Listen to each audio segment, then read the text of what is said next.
Hi అండి. Welcome to Jayakumari వంట. కొద్దిపాటి పిండితో బయట దొరికేలా క్రిస్పీగా ఆలు ప్యాకెట్ స్నాక్స్ ఇంట్లోనే ఎలా చేయాలో చూద్దాం రండి. లోపల పొరలు పొరలుగా భలే కరకరలాడుతూ చాలా రుచిగా ఉంటుంది. ముందుగా ఒక బౌల్ తీసుకుని అందులో ఒక కప్పు మైదా పిండి వేసుకోండి. మీరు కొంచెం హెల్తీగా చేయాలనుకుంటే సగం గోధుమ పిండి, సగం మైదా లేదా పూర్తిగా గోధుమ పిండితో కూడా చేసుకోవచ్చు. ఇప్పుడు ఇందులో అర టీ స్పూన్ వాము, రుచికి సరిపడా ఉప్పు, 2 టీ స్పూన్లు నూనె వేయండి. నూనె వేసాక పిండిని చేతులతో బాగా రుద్దుతూ కలపాలి. ఇలా నూనె పిండికి బాగా పడితేనే మన స్నాక్స్ గుల్లగా కరకరలాడుతూ వస్తాయండి. ఇప్పుడు కొంచెం కొంచెంగా నీళ్లు పోస్తూ పిండిని మరీ గట్టిగా కాకుండా కొంచెం మెత్తగా కలుపుకోవాలి. ఆ తర్వాత మూత పెట్టి 15 నిమిషాల పాటు పక్కన ఉంచాలి. ఇప్పుడు స్టవ్ మీద ప్యాన్ పెట్టుకుని 1 టేబుల్ స్పూన్ నూనె వేయండి. నూనె వేడెక్కాక అర టీ స్పూన్ జీలకర్ర, సన్నగా తరిగిన ఒక మీడియం సైజు ఉల్లిపాయ, 3 నుంచి 4 పచ్చిమిర్చి తరుగు వేసి వేపుకోవాలి. ఇక్కడ ఉల్లిపాయలు కొంచెం మెత్తబడితే చాలండి, కలర్ మారకూడదు.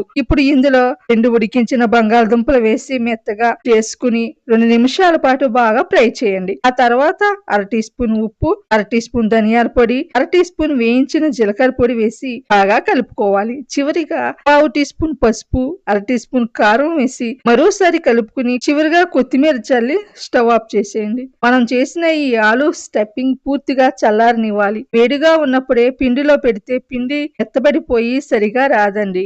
ఇప్పుడు నానిన పిండిని ఒకసారి బాగా ఒత్తుకుని 4 సమానమైన భాగాలుగా చేసుకోండి. ఒక్కో ఉండను మామూలు చపాతీలా పలచగా ఒత్తుకోవాలి. ఇలా 4 రోటీలు చేసి పక్కన పెట్టుకోండి.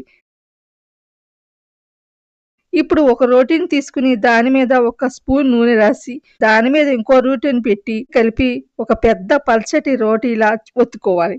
ఇలా చేయటం వల్ల మన స్నాక్స్ కి 2 పొరలు వస్తాయి. మిగిలిన 2 రోటీలు కూడా ఇలాగే చేసి పక్కన పెట్టుకోండి. ఇప్పుడు మనం రెడీ చేసుకున్న ఒక పెద్ద డబుల్ లేయర్ రోటీ మీద పూర్తిగా నీళ్లు రాయండి. ఇలా రాస్తే పైన వేసే రెండో రోటీ బాగా అతుక్కుంటుంది. నూనెలో వేసేటప్పుడు కూడా విడిపోదు. ఇప్పుడు కొంచెం కొంచెం గ్యాప్ ఇస్తూ మనం ముందుగా చేసుకున్న ఆలు స్టఫింగ్‌ని చిన్న చిన్న ఉండలా పెట్టుకుంటూ వెళ్ళండి. ఇప్పుడు దీని మీద రెండో డబుల్ లేయర్ రోటీని కప్పేయండి. స్టఫింగ్ చుట్టూ ఉన్న గ్యాప్‌లను వేళ్లతో గట్టిగా నొక్కేయాలి. వేళ్లతో గట్టిగా నొక్కి మూసేయాలి.